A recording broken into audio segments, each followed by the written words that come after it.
As you know, lots of 3D software come and go. Some survive over the years, and others were discontinued, or their tech was harvested into other software. But others, just like today's software called Carrara, was frozen in time. It is still available, but it is not updated, and it is not discontinued, as it was passed between companies over the decades. So what is the story of this 3D software? The story of Carrara is actually way older than most people think. It doesn't even start as Carrara. It goes all the way back to 1989, when a company called Daydream Inc. was founded. Their goal was simple: make 3D graphics software for the new color Macintosh computers, which at the time was kind of a big deal. A couple of years later, they released Daydream Studio, and it actually became pretty popular, hitting over 200,000 users, so it was already a solid player in early desktop 3D. Then things started getting messy. In a very 90s software industry way, as you probably know, Daydream was acquired by a company called Fractal Design Corporation, which itself got absorbed into another company called Meta Creations. Around that time, Meta Creation also owned another 3D software called Infinity. Instead of keeping both, they merged them into one new software, and that's where the name Carrara finally appears. But here is the twist. Early Carrara wasn't exactly smooth, so to speak. The first version had bugs, patches were hard to get, and Meta Creation basically abandoned the software not too long after releasing it. So for a moment, the software was just kind of floating around with a small but dedicated community keeping it alive. Then around the year 2000, things got revived. A new company called Euvia, founded by a former Meta Creation developer, picked up the software and actually took it seriously. This is where Carrara started becoming more modern, with improvements like global illumination, better lighting, and more advanced rendering features. By 2005, they had pushed it all the way to version 5, and made it feel like a proper all-in-one 3D package. Then comes the final big shift.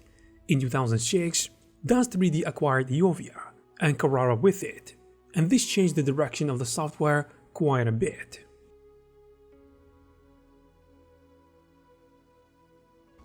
The DONS 3D era of Carrara is where things get really interesting, because this is where the software basically changed its purpose. But first of all, why did DONS actually buy or acquire Carrara back in 2006? This wasn't random at all. DONS were already building a business around 3D characters and assets, like human models, clothes, props, and so on. But here's the problem. They didn't fully control the tools people were using to render and animate those assets. So acquiring Carrara and also Hexagon gave them a complete system for modeling, animation, rendering, and most importantly, a way to push their characters' content. So Carrara became kind of a hub for DONS content.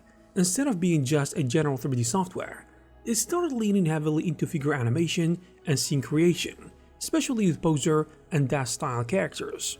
They added better support for posable figures, hair systems, animation tools, and tighter integration with their asset formats. Then they kept upgrading it for a few years. Around version 8, which was around 2010 to 2013, Carrara was actually pretty powerful to a certain extent for an all-in-one tool, but let's face it, even around that time, it still looked like a vintage 3D software. Anyways, they added things like bullet physics engine for simulations, soft body dynamics for cloth, improved animation tools, better lighting, and deeper integration with DONS's Genesis characters. So at that point, the software was kind of this everything in one software, because it has modeling, animation, rendering, physics, and so on in one single place. But here is where things started to shift. I mean shift hard. Around 2012, DONS made a big strategic move. They made DONS Studio completely free, and that changed everything. Instead of making money from software like Carrara, DONS realized they could make way more by selling assets, including characters, clothes, environments, and so on. So DONS Studio became the free entry point, and everything else, which is the content, became the real business. And Carrara, as you can expect, didn't really fit the strategy anymore. It was more complex, all-in-one tool that is hard to maintain, and not as tightly aligned with their new free software plus paid assets model. Meanwhile, DONS Studio was being updated constantly, especially with things like the Genesis system and later features like D4 simulations. So what happened to Carrara since they had DAZ Studio. Well, it got left behind. The last version was version 8.5, which was dropped back in 2013, and after that, the development pretty much stopped. Not because it was bad, but because DAZ had already chosen the winner. Even internally, they confirmed there were no plans for active development going forward. And yeah, in a way, DAZ Studio became the replacement. But here is the thing, it wasn't a direct replacement, because Carrara was a full 3D suite, while DAZ Studio is more focused on posing, rendering, and working with pre-made assets. So it replaced Carrara from a business standpoint, but not from a technical standpoint. So why Carrara still has this weird legacy today? Some people still love it because it was one of those rare tools where you could do everything in one place, but DAZ moved on to a different version.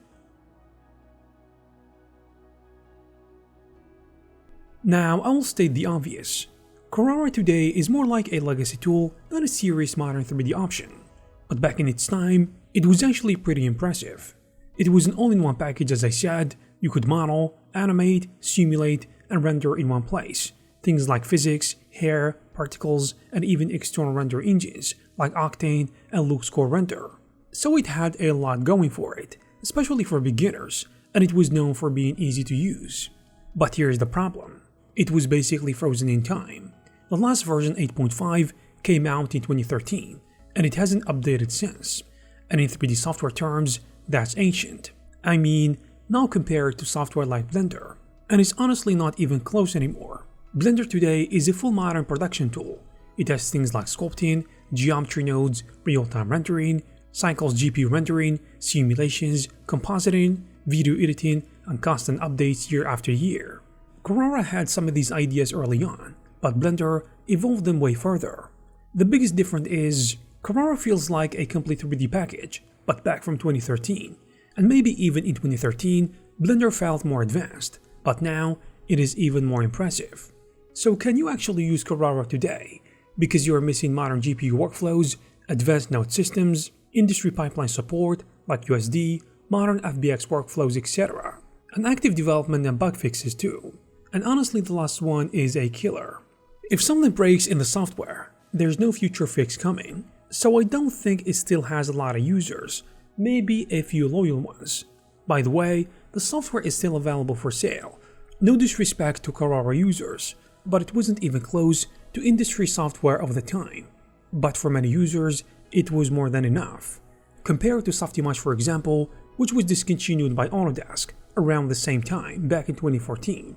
It still has a solid base of users, even though it is discontinued, because even today, it still has a solid list of features. So is Carrara worth it today?